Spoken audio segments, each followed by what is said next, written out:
저도 그런 경험이 있습니다만은 아마 여러분들도 부모님 입장에서 자녀들을 훈계할 때 아마 다른 집의 모범적인 아이들을 예로 들면서 내 자녀들을 교육하고 훈계하는 그런 경험이 있을 겁니다. 야, 옆집에 누구 아이는 보니까 누구 집의 아이는 공부도 열심히 하고 마음씨도 착하고 부모의 말씀도 잘 듣더라. 너도 그 아이 한 절반만이라도 좀 하면 안 되겠냐? 뭐 그렇게 훈계하지 않습니까? 그럼 아이들은 또 어떤 아이는 왜 남의 아이하고 비교하느냐 그러고 반발하는 경우도 있습니다만은 하여튼 뭐 그렇게 자녀들을 교육하는 경우가 있습니다. 예수님도 보면 어른들을 교육할 때 보니까 아이들 갖다 세워놓고 이 어린아이와 같이 되라 뭐 그렇게 교육하신 적도 있습니다. 오늘 본문의 말씀 바로 이런 상황인데 오늘 본문의 말씀은 예레미야의 얘기입니다. 예레미야는 우리가 잘 아는 대로 이스라엘 남왕국 유다가 이 멸망 직전에 예언 활동을 했던 사람입니다. 그러니까 예레미야는 남왕국이 패망하는 과정을 다 지켜본 사람입니다. 그러면서 자기는 이 나라가 이대로 가게 되면 나라가 망하게 되고 백성들도 망한다는 걸 알고 있습니다. 그러니까 어떻게 하겠습니까? 백성들 향해서 눈물로 예언을 합니다. 여러분 이러면 안 됩니다. 회개해야 됩니다. 하나님께 돌아와야 됩니다. 그렇지 않으면 나라가 망하고 우리가 망하고 다 포로로 끌려가서 고생합니다. 그러니까 백성들이 말을 안 들으니까 눈물을 흘리면서 호소했지만은 여전히 말을 안 듣습니다. 그래서 우리가 예레미야를 눈물의 예언자다 그렇게 얘기하죠. 그러니까 하나님께서 어느 날 예레미야에게 말씀합니다. 이거 오늘 본문의 내용인데 야 너는 지금 레갑 사람들을 초청해 가지고 이 레갑 사람들을 통해서 이스라엘 사람들 좀 교육을 해라 이렇게 하나님이 말씀합니다. 그래서 예레미야가 그 말씀을 받고 예 알았습니다. 그래가지고 이 레갑 사람들 다 초청해 가지고 성전의 한 방에서 그들에게 여러 가지 몇 가지 시험을 하기도 하고 하여튼 그러면서 이 레갑 사람들이 하나님을 잘 섬기는 이 모습을 이스라엘 백성들에게 전달하면서 교육하려고 하는 그런 장면이 바로 오늘 본문입니다. 예레미야도 그런 거죠. 이스라엘 백성들에게 레갑 사람들의 삶을 그들의 믿음을 보여주면서 여러분 유태인 여러분 하나님의 선택받은 백성 여러분 레갑 사람들의 반만이라도 좀 닮으십시오. 뭐 그런 뜻입니다. 자, 그러면 오늘 본문에 나오는 레갑 사람들은 누구냐? 이 성경에 보면 겐 족속이라고 있고 또 우리가 더 잘 알게 된 미디안 족속이라고 있습니다. 이 사람들이 바로 레갑 족속, 레갑 사람들입니다. 모세의 장인인 이드로라는 사람이 바로 레갑 족속에 속한 사람인데 이 레갑 사람들은 이스라엘 백성들이 애굽에서 나와서 출애굽해서 광야 40년 지난 동안 여기서 만납니다. 그래서 이스라엘과 함께 하다가 이스라엘이 가나안 땅 들어갈 때 레갑 사람들도 같이 가나안 땅 들어가서 이스라엘과 함께 이제 공동체 생활했던 뭐 그런 사람들입니다. 유태인은 아니지만은 그래도 유태인과 늘 함께 했던 사람들이죠. 이 레갑 사람들의 정신적인 지주, 정신의 스승이 누구냐면 오늘 본문에 나오는 요나답이라고 하는 사람입니다. 오늘 본문 8절에 보면 우리가 레갑의 아들 우리 선조 요나답이 우리에게 명령한 모든 말을 순종하여 이렇게 말씀합니다. 그러니까 레갑 사람들은 우리는 우리 선조인 레갑의 아들 요나답의 선조 요나답의 명령 그 가르침을 우린 지금까지 철저하게 지키고 순종하고 있습니다. 뭐 이런 뜻입니다. 그렇다면 이 레갑 사람들의 정신적인 지주라고 할 수 있는 요나답은 어떤 사람이냐? 구약 열왕기하 10장에 보면 이 북왕국의 아합 왕의 정권을 전복시키고 혁명을 통해서 전복시켰던 예후라는 사람이 나옵니다. 우리가 잘 아는 대로 아합 왕은 이세벨과 결혼하면서 북왕국 전체를 바알화시켰던 사람이죠. 그냥 바알 천지를 만들었던 사람입니다. 이때 하나님께서 예후에게 네가 혁명을 일으켜서 그 아합 정권을 무너뜨려라 이 명령을 합니다. 그래서 예후가 이제 그 계략을 꾸미죠. 뭐냐면 자기도 바알을 섬기는 사람인 척하면서 온 바알 선자들, 바알 숭배자들 얘기합니다. 여러분 나도 바알을 섬기는 사람입니다. 나는 아합과 이세벨보다도 훨씬 더 바알을 잘 섬기는 신실한 바알 신앙의 사람입니다. 그래서 우리가 이 역사에 없었던 가장 성대하게 바알 신에게 우리가 제사를 드리려고 하니까 몇 월 며칠 날 몇 시에 어디로 다 모이십시오 이렇게 선포를 합니다. 그러니까 진짜 그런 줄 알고 이 바알 제사장들, 바알 숭배자들이 야 이제야말로 우리나라가 바알 천국이 되는구나 그래가지고 다 모입니다. 모였을 때에 그때 모인 사람들을 전부 다 죽였던 사람이 이 예후입니다. 그래서 이게 예후의 혁명이라 그러는데, 그리고 바알 숭배자들을 다 척결하고 하나님을 믿는 신앙으로 돌아가자는 운동을 했던 사람입니다. 이 예후의 혁명을 도와가지고 함께 바알 숭배자들 척결했던 사람이 누구냐? 이 요나답이라는 사람입니다. 레갑의 아들 요나답. 그러니까 북왕국의 바알 천지에서 바알 종교를 무너뜨리고 여호와 신앙으로 회복시켰던 그 중요한 역할을 감당했던 사람이 바로 이 요나답이라는 사람입니다. 자, 그런데 이 바알 그 요나답이 예후의 혁명에 동참했던 시기하고 지금 예레미야 시대하고는 약 300년의 시대적인 간격이 있습니다.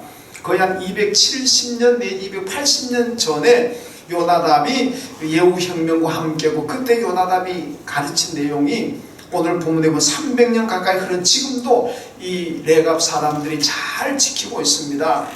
여러분 1년도 아니고 2년도 아니고 10년도 아닙니다.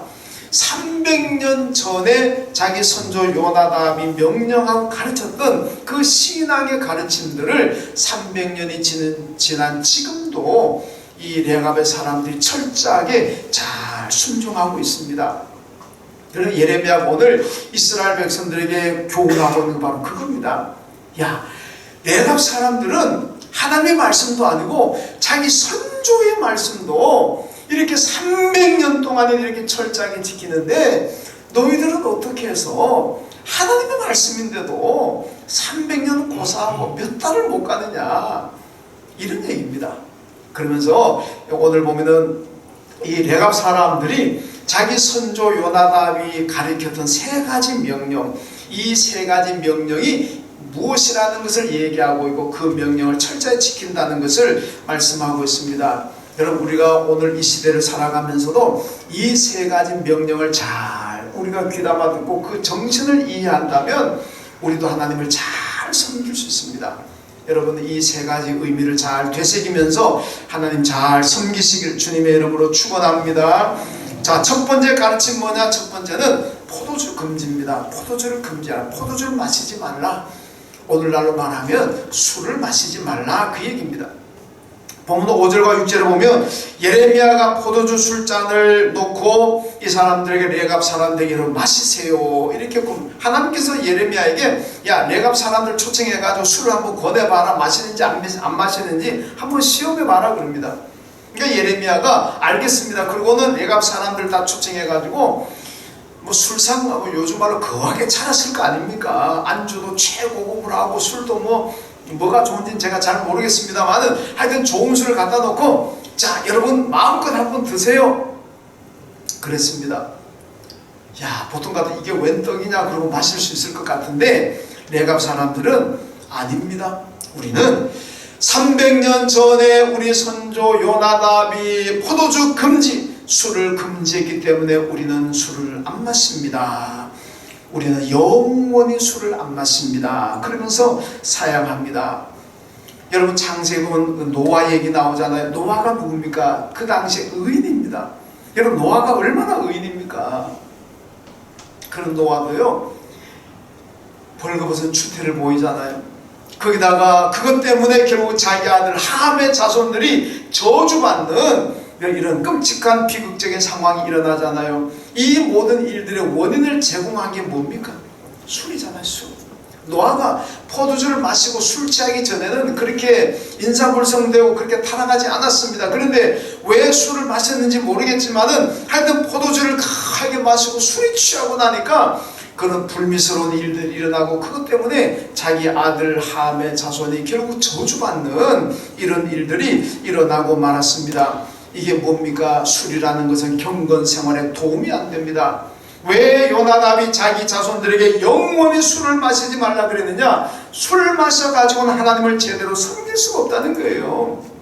경건생활 제대로 못하니까 술 마시지 말아라. 이 말의 의미는 하나님을 잘 섬기라는 겁니다.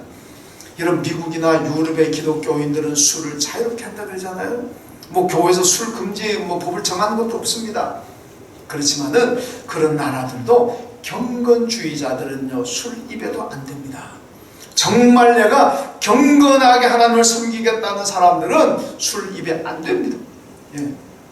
여러분, 우리나라도 보면요, 어디 개신교 가운데서도 어떤 교단에는 술을 자유롭게 하는 교단도 있습니다. 그런데요, 술은 우리 경건 생활에 아무것도 도움이 되지 않습니다. 왜 그렇습니까? 술은요, 이성을 마비시킵니다. 우리의 판단력을 흐리게 합니다. 그래서 술을 마시고 술을 취하게 되면 말의 실수도 할 수도 있고 행동의 실수도 할 수도 있고, 그런 하나님의 영광을 가리게 되고 하나님을 욕되게 할 수가 있습니다. 비난의 대상이 될 수가 있는 거예요. 요나답이 왜 후손들에게 영원히 술을 마시지 말라고 명령하고 그 후손들은 그 가르침을 따라서 우린 영원히 술을 마시지 않습니다. 왜 그런 결단을 하고 있습니까? 이유는 하나입니다. 하나님 잘 섬기기 위해서, 하나님 경건하게 섬기기 위한 이유 하나입니다. 여러분, 저는요, 목사가 되면서 하나님 앞에 몇 가지 약속한 게 있는데 그 중에 하나가 뭐냐? 저는 평생 동안 술, 담배 입에 안 대겠습니다. 그 약속했어요. 근데 제가 다른 건 몰라도 그 약속을 지금 100% 지키고 있습니다. 아마 앞으로도 그 약속을 지킬 수 있을 것 같아요. 저는요, 초등학교 6학년 때 담배 마스터한 사람입니다. 우리 고향이 담배 주산지입니다. 여름에 나가면요, 길가 들에 나가면 전부 담배잎 쫙 말리면 다 걸어놨어요. 빨래 말리듯이 옛날에는 담배를 그렇게 말렸습니다. 황토불에 넣고 찌기도 했지만은, 그렇게 길 가다 보면 마른 담배 딱 떼가지고 비벼가지고 종에 톡 말아가지고 침 가지고 딱 붙여가지고 자세 나옵니까? 그게 볶음 담배라 그래요. 그 어른들 보면 야단 맞으니까 논두렁 구석에 처박혀가지고 숨어가지고. 그래서 우리 고향은요, 초등학교 3, 4학년 되면요, 담배 다 피웠어요. 널려있는 담배니까. 근데 제가 중학교 들어가면서 고향을 떠나봤기 때문에 자연히 그때 담배를 끊었습니다. 제가 술도요 좀 마셔봤어요. 제가 기억에 술 한 3번 정도 마셨어요. 3번. 왜 마셨느냐? 한 번은 농촌 봉사활동 가가지고 물어놓고 술만 있어가지고 목말라 안 마셔봤고, 그 다음에 한 번은 제 친구들 가운데 술만 먹으면 그냥 싸우려고 그러고 막 말 함부로 해가지고 제가 궁금했어요. 정말 술 취하면 저렇게 되나? 그게 궁금하더라고. 그래서 한 번에 시험해 보려고 술 마셔봤어요. 한 번은 잘 기억 안 나는데 하여튼 3번 마신 것 같아요. 그렇지만요, 그거는 다 신학하기 전이고, 신학하고 난 다음에는 입에도 안 됩니다. 저는 그거는 확실하게 하나님께 약속을 지킬 수 있을 것 같아요. 여러분, 이 술 때문에 일어나는 사회의 병폐 현상이 얼마나 많습니까? 이 술 때문에 개인의 인생이 망가지고, 술 때문에 가정이 망가지고, 내가 술 마신 것 때문에 다른 사람의 인생도 망가지고 다른 불행당하는 것도 얼마나 많습니까? 여러분, 우리나라는요, 술에 대해서 너무 관대한 것 같아요. 범죄하고도 경찰에 들어가가지고 기물 다 때려 부수고 난 다음에도 그 다음에 아이고 술 마셔가 정신이 없어 난 기억이 안 납니다. 그러면 관대하고, 술 마셔가지고 무슨 죄를 지고 음주운전해가 사고를 나고 술 마셔가지고 무슨 성범죄를 저지르고 그렇게 하고 난 다음에도 그 다음에 나오도 아우 나는 술에 취해가 기억이 안 나는데요. 뭐 이래버리면 또 관대하게 감량해주고 감명해주고. 그러니까 어떻게 보면 우리나라 법은 자꾸 술을 유도하는 경향도 있어요. 아니 그런 거 더 때려야지. 술 마셔서 기억이 안 납니다 그러면은 정상 참작해가지고 좀 가볍게 해주고. 이러니까 그냥 술 안 마셔고도 술 마셨다고 그러고. 여러분, 일본은 우리하고 정반대를 합니다. 일본은요, 술 마셨다 그러면 가중처벌 더 때려버려. 그러니까 일본 사람들은 설령 술을 마시고 범죄했더라도 절대로 나 술 안 마셨습니다 그런다는 거. 왜? 그럼 더 무겁게 때려버리니까. 일본에서는요, 음주하고 운전하는 사람, 차에 탄 사람도 같이 처벌받는다는 거예요. 우리는 음주운전하면요, 음주운전 핸들을 잡은 사람만 처벌받지 같이 탄 사람은 처벌 잘 안 받잖아요. 일본은 음주운전하면요, 인간 취급도 안 한다는 거예요. 우리는 어떻게 보면 이 법이 이 술에 대해서 너무 관대한 거 아닌가, 하여튼 뭐 그런 생각을 해봅니다. 여러분, 우리는요, 이 요나답이 자기 후손들에게 영원히 술을 마시지 말라는 그 정신을, 그 의미를 우리가 잘 알아야 됩니다. 왜 그렇습니까? 하나님을 잘 섬기도록 하기 위해서. 술을 해가지고는 하나님을 잘 못 섬긴다는, 경건하게 살 수가 없다는 겁니다. 여러분, 그 경건한 생활에 방해되는 거 다 꺼내야 되고 버려야 됩니다. 여러분, 이단자들은요 그러잖아요. 자기들 교리에 자기들의 믿음대로 가려면요 가족도 버려라, 재산도 버려라 그럽니다. 그리고 우리한테 와서 따라오라 그러잖아요. 여러분, 저는 여러분들에게 가족을 버리고 예수 믿어라, 재산 버리고 예수 믿어라 말은 못합니다. 또 그래서도 안 됩니다. 가족을 버리면 어떻게 합니까? 여러분, 재산 다 버리고 나면 뭐 가지고 살 겁니까? 여러분, 재산 다 팔아가지고 헌금하는 거 나 그거 원하지 않습니다. 뭐 여러분도 살아야 되는데 어떻게 합니까? 이단은 안 그렇잖아요. 자기들 교리에 맞게 따라오려면 재산도 가족도 다 버려라, 다 가지고 라는 얘기죠. 그 나쁜 거지만은, 그러나 우리는 그 정신을 배워야 됩니다. 우리는 그 정신 배워서 정말 예수를 위해서라면, 내 신앙생활을 위해서라면, 경건생활을 위해서라면 술 안이나 그 무엇도 다 끊어버릴 수 있고 버릴 거는 버릴 수 있어야 된다는 그런 정신 가지고 우리가 하나님을 섬기고 예수를 믿어야 됩니다. 이럴 때 하나님을 잘 섬길 수가 있는 겁니다. 여러분, 우리가 구약 성경 보면 이스라엘도 위기를 얼마나 많이 당합니까? 우리도 지금 위기 가운데 살아가고 있습니다만은 이스라엘 역사에서 이스라엘의 위기를 얼마나 많이 당합니까? 그들이 위기를 어떻게 극복해 나갑니까? 무슨 뭐 무당차 푸닥거려가지고 극복합니까? 아니면 만약 뭐 무슨 세미나하고 무슨 뭐 집회해가지고 데모해가지고 해나갑니까? 아닙니다. 그런 위기 극복하는 방법은 딱 하나입니다. 신앙을 회복하는 거예요. 하나님께 다 회개하고 믿음의 자리로 돌아오는 겁니다. 믿음의 자리를 떠나고 하나님을 떠나 있는 사람들이 다시 믿음의 자리로 돌아오고 하나님을 섬기는 자리로 돌아옴을 통해서 그들의 위기가 극복이 되는 거예요. 그리고 하나님의 축복을 받는 겁니다.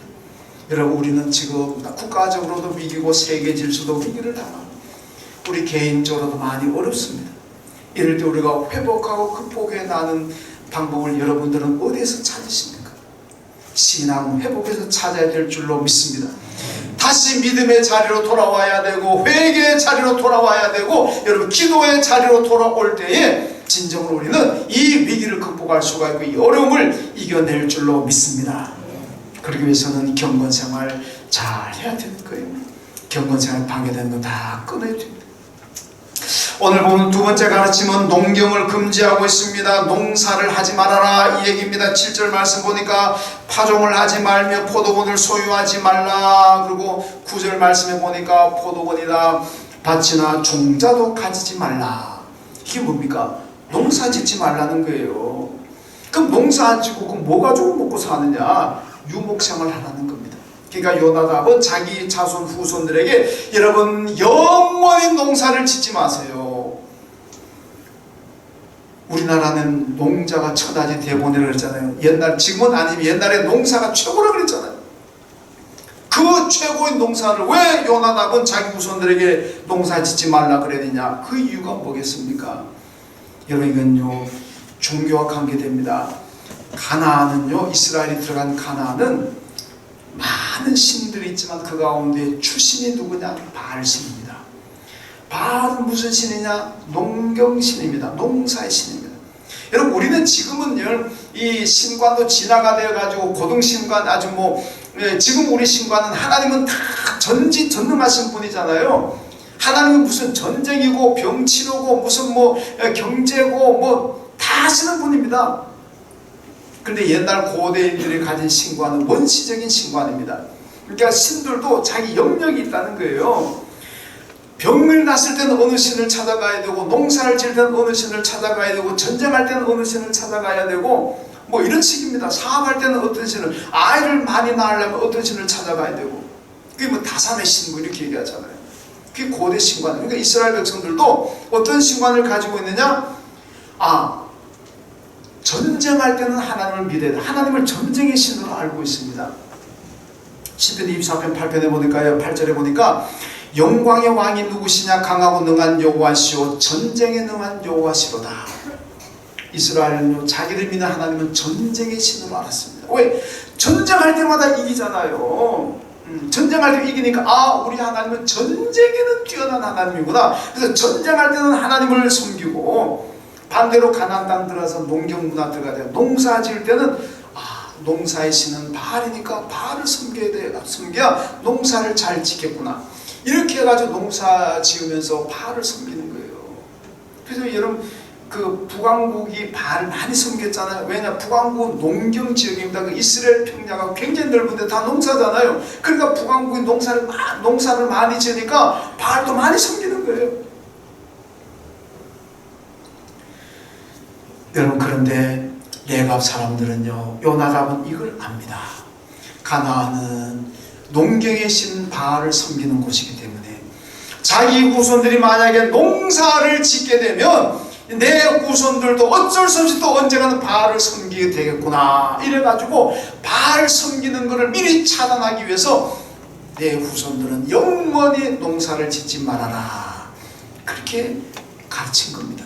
결국 바알 섬기는 것을 차단하기 위한 하나의 가르침이라고 할 수가 있습니다. 고린도후서 6장 14절 이하 말씀 보면요, 너희는 믿지 않는 자와 멍에를 함께 매지 말라. 의와 불법이 어찌 함께하며 빛과 어둠이 어찌 사귀며 그리스도와 벨리알이 어찌 조화되며 믿는 자와 믿지 않는 자가 어찌 상관하며 하나님의 성전과 우상이 어찌 일치하리요, 이렇게 말씀합니다. 여러분, 벨리알이라는 것은 외경에 나오는 이건 악입니다. 악, 사탄을 의미합니다. 그러니까 그리스도와 사탄이 어떻게 함께 하겠느냐, 선과 악이, 빛과 어둠이 어떻게 같이 상존할 수가 있겠느냐, 그런 말씀입니다. 그러니까 여러분, 우리는 하나님을 섬기는 사람들은 여러분 절대로 우상 숭배자들과 타락한 세력들과 빛의 자녀인 우리가 함께 할 수 없다는 얘기입니다. 여러분, 성도들은요, 우리가 살아가는 이 세상은 우리나라가 기독교만 믿는 나라가 아니잖아요. 내가 나가서 대화하는 사람들, 만나는 사람들, 같이 일하는 사람들 가운데는 별의별 사람들 다 있습니다. 무닥무닥거리 하는 사람도 있고, 천장에 찾아가는 사람도 있고, 사탄의 노예가 된 사람도 있고, 악한 사람도 있고, 선한 사람도 있고. 그런데 중요한 거는요, 그들과 우리가 딴 세상에 살 수는 없지만은, 그러나 깊이 사귀면 안 됩니다. 깊이 사귀면 내가 따라가게 되고 닮아가게 됩니다. 여러분, 불신자들과 자꾸 깊이 사귀다 보면 내 신앙이 다 사라지게 됩니다. 점장이 찾아가고 무당 찾아가는 사람들과 깊이 사귀다 보면 나도 어느 순간에 무당 찾아가게 되고 점장이 찾아가지고 내 운명이 어떤 건지 묻고 앉을 수 있다는 얘기입니다. 여러분, 주일마다 낚시 가고 주일마다 운동 가는 사람들하고 깊이 사귀면은요, 어느 때가 지나면 나도 주일에 운동 가게 되고 나도 주일에 낚시 가게 됩니다. 여러분, 교인들 가운데 낚시 좋아하는 사람, 교인들 가운데 운동 좋아하는 사람들이 있습니다. 그분들과는 사귀어도 괜찮아요. 왜? 그분은 주일날은 안 가잖아요. 교인 가운데 낚시 좋아한다고 주일날 낚시하러 갑니까? 안 가잖아요. 교인들 가운데 운동 좋아한다고 주일날 예배한다고 운동 갑니까? 안 가잖아요. 그런 분들하고 깊이 사귀어도 되지만은 교회 안 나오고 주일날 어디 가는 사람들하고 잘 열심히 사귀게 되면 나도 거기 따라가게 되기 때문에 안 된다는 겁니다. 여러분, 신앙생활도 열심히 있는 분들과 사귀십시오. 깊이 교제하십시오. 기도 많이 하고 성경 많이 읽고 경건생활 열심히 하는 분들과 깊이 사귀면 나도 그들을 따라가게 되고 그들을 닮게 되는 거예요. 이게 얼마나 좋습니까? 대충 믿는 사람하고 깊이 사귀면 나도 대충 믿다가 끝나는 거예요. 그럼 하나님의 축복은 그림의 떡입니다. 깊이 사귀려면 믿음 생활 잘하는 분들과 깊이 사귀세요. 그럼 나도 신앙이 성숙하게 되고 하나님의 축복도 받게 될 줄로 믿습니다. 여러분, 그 다음에 세 번째 가르침은 정착을 금지하고 있습니다.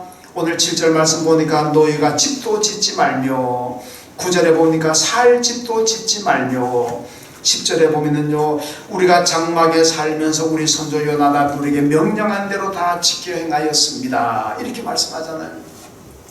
요나답이 자기 후손들에게 너희는 영원히 집을 짓지 말아라, 정착할 집을 짓지 말아라고 가르쳤는데, 오늘 후손들이 300년이 흐른 지금 후손들이요, 우리는 그 말씀대로 지금까지 집을 안 지었습니다. 그냥 텐트 치고 장막생활을 했다, 그런 얘기입니다.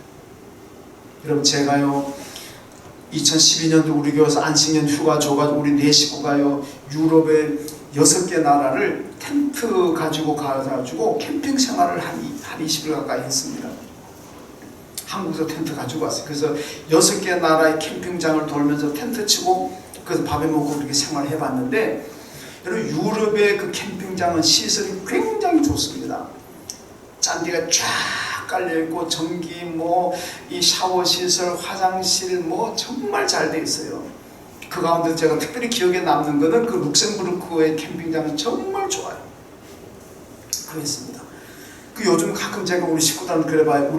제가 농담 삼아 그래봐요. 우리 또 캠핑장 해외 가서 캠핑 생활 할까? 그러면 식구 3명이 전부 다 안 한대. 안 한대. 그러니까 안 간대. 야, 그렇게 좋은 시설 갖추고 있는데도 한 20일도 채 안 되게 생활했는데도 그거 갔다고 나한테 안 하겠다 그러잖아요. 그런데 오늘 보니까 레갑 사람들은요, 이 사람들 지금 예레미야 시대 같으면 거의 기원전 600년 경쯤, 600년에서 한 580년 그 사이입니다. 지금부터 2500년 전이잖아요. 그러면 그때 텐트 생활한다는 게 얼마나 힘들고 얼마나 불편하겠습니까? 우리는 그 좋은 시설에 한 20일 하고 안 하겠다 그러는데, 그 불편하고 힘든 가운데서도 1년도 아니고 10년도 아니고 여러 100년도 아니고 300년 동안 해오고 있습니다. 야, 그 생각해 보면요, 얼마나 대단합니까? 그런데요, 왜 그렇게 불편한 생활을 요나답은 후손들에게 하라 그랬고, 후손들은 그 불편함을 알면서도 왜 300년 동안 해오고 있겠습니까? 텐트 생활의 장점은요, 이동이 간편하고 빨리 이동할 수가 있습니다. 여러 가지 위기가 닥치고 험한 일을 닥치면요, 빨리 탈출할 수가 있습니다. 오늘 본문 마지막 11절에 뭐라 그럽니까? 바벨론에 느부갓네살 왕이 쳐들어왔을 때 이 사람들이 빨리 걷어가지고 예루살렘으로 도망갔다 그러잖아요. 만약에 그들이 집을 지고 정착해 있었더라면은 이거 걸리는 게 얼마나 많습니까? 집 내고 집 지으느라고 돈 많이 들어가는데 본전 생각나고. 그럼요, 미련이 남아가지고 로세아네처럼 미련이 남아가지고 잘 떠나지도 못합니다. 포기를 잘 못, 그러다 보면은 적군에게 점령당해 죽을 수도 있잖아요. 그런데 텐트 생활하니까 바벨론 느부갓네살 왔다, 빨리 도망가자. 텐트 걷어가지고 그냥 바로 예루살렘 갔다는 거 아닙니까? 이게 텐트 생활의 장점이라는 겁니다. 이것이 주는 영적인 의미가 뭡니까? 신앙은 민첩해야 된다는 겁니다. 꺼내야 될 것은 빨리 끊어버리고 버려야 될 것은 빨리 버리라는 얘기입니다. 그거 미련 남아가지고 아이고 안 됐네, 이게 내가 어떻게 모은 건데, 아이고 아까운데, 그러면 안 된다는 거예요. 그거 아깝다고 가지고 있다 보면 내 인생 망가질 수가 있는 거예요. 버릴 거는 빨리 버리고, 끊을 건 빨리 버리고, 취할 건 빨리 취하고, 민첩하게 행동하라는 것이 바로 장막 생활하라는 그 의미입니다. 레위기 11장에 보세요. 부정한 동물과 정한 동물의 기준이 뭡니까? 굽이 갈라진 거잖아요. 굽이 갈라지지 않은 것은 부정하니까 먹지 말아라, 만지도 말아라. 굽이 갈라진 건 정한 게 그건 먹어라. 여러분, 굽이 갈라지고 안 갈라지고 차이가 뭐냐? 민첩성입니다. 굽이 안 갈라진 동물은요, 둔합니다. 굽이 갈라지면 빨라요. 여러분, 사람 발가락이 5개잖아만 이게 붙어 있다고 생각해 보세요. 그러면 사람도 얼마나 둔하겠습니까? 발가락이 갈라져 있으니까 사람이 빠른 거예요. 빨리 움직일 수가 있는 거예요. 히브리서 12장에 보면요, 성도를 경주자에다 비유가 있습니다. 여러분, 얼매기 씨 모든 무거운 것을 벗어 던지고 달려라 그러잖아요. 여러분, 그 트랙에서 경주하는 선수들이요, 이거 얼마나 간편하게 합니까? 요즘은요, 이 육상하는 사람들 보면요, 아슬아슬하게 경기복을 입고 나옵니다. 어떤 보기 민망할 정도로 간단하게 나옵니다. 왜? 기록 단축하려고. 조금이라도 부담되는 거는 다 없애는 거예요. 빨리 달리기 위해서.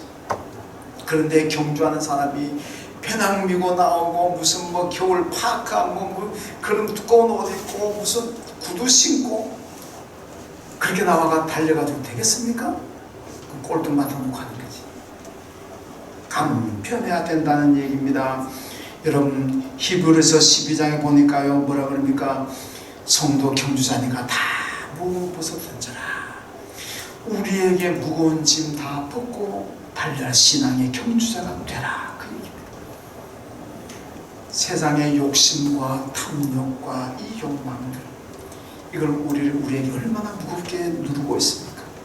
내가 이 세상의 욕망과 탐욕을 다 벗어던지면 나도 자유롭게 가볍게 인생의 경주하고 달려갈 수가 있는데, 이것도 욕심내고 저것도 내고 이것도 지고 저것도 지고 온갖 세상 짐을 다 지고 있으니까 여러분, 달리는 우리가 얼마나 힘들겠습니까? 그러니까 예수님께서 수고하고 무거운 짐진 자들을 다 내게 오라, 내가 너희를 쉬게 해줄게 그러잖아요. 여러분, 욕망과 세속적인 탐심들 다 무거운 짐입니다. 이것 지금 우리가 달려갈 수가 없어요. 달려가다가 쓰러집니다. 다 벗어던지고 오직 예수만 바라보고 달려가야 될 줄로 믿습니다. 앞에까지 예수 바라보고 천국 바라보고 달려갈 때 여러분, 우리는 무거운 짐이 벗어지게 되는 겁니다. 욕심과 탐심부터 자유롭게 되는 겁니다. 그럴 때 우리는 정말로 행복하게 살아갈 수가 있는 거예요. 그 온갖 욕심, 탐욕 다 가지고 여러분 가려고 그러면 참 힘듭니다. 그럼 하나님을 제대로 섬길 수도 없어요. 그러니까 레갑은 레갑의 아들 요나단이 정착생활 금지시킨 것은 바로 가볍게 빨리 이동하고 민첩하게 버릴 것 버리고 끊을 것 끊고 취할 것 취함으로 하나님을 잘 섬기게 하면서 그렇습니다. 하나님 잘 섬기는 게 복이거든요. 영상 하나 제가 잠깐 보여드리겠습니다. 영상 한번 틀어주십시오.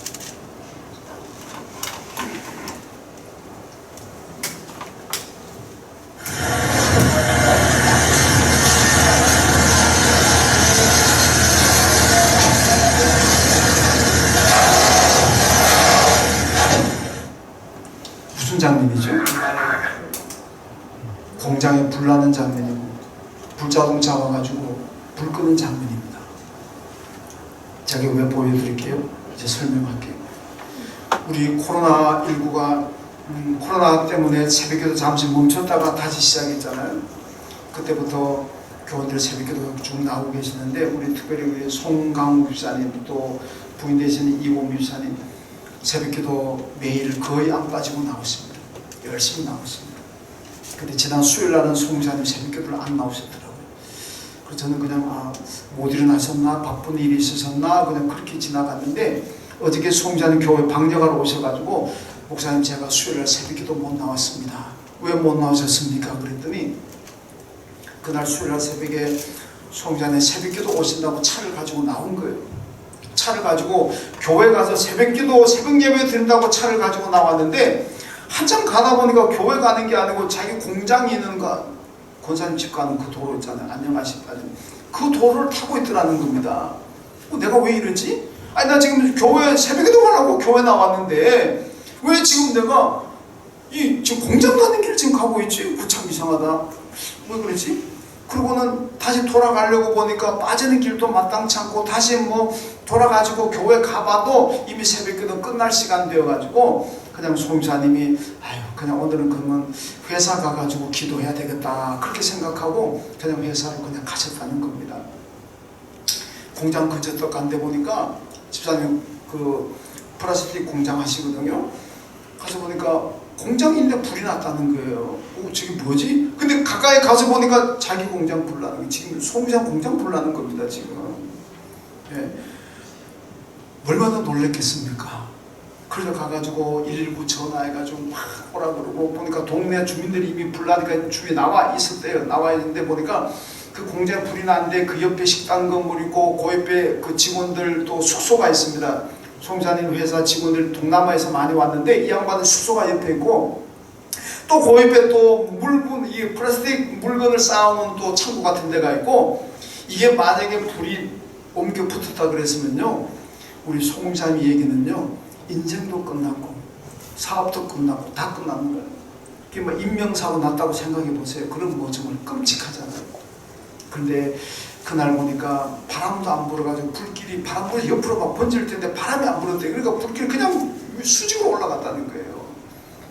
근데 컨테이너 2개만 다 타고, 그리고 인명피해는 하나도 없고, 그리고 불장도 잡아가지고 불 다 한 40분인가 1시간 만에 진화를 했다는 거예요. 그러면서 송사님, 목사님 하나님의 기적입니다.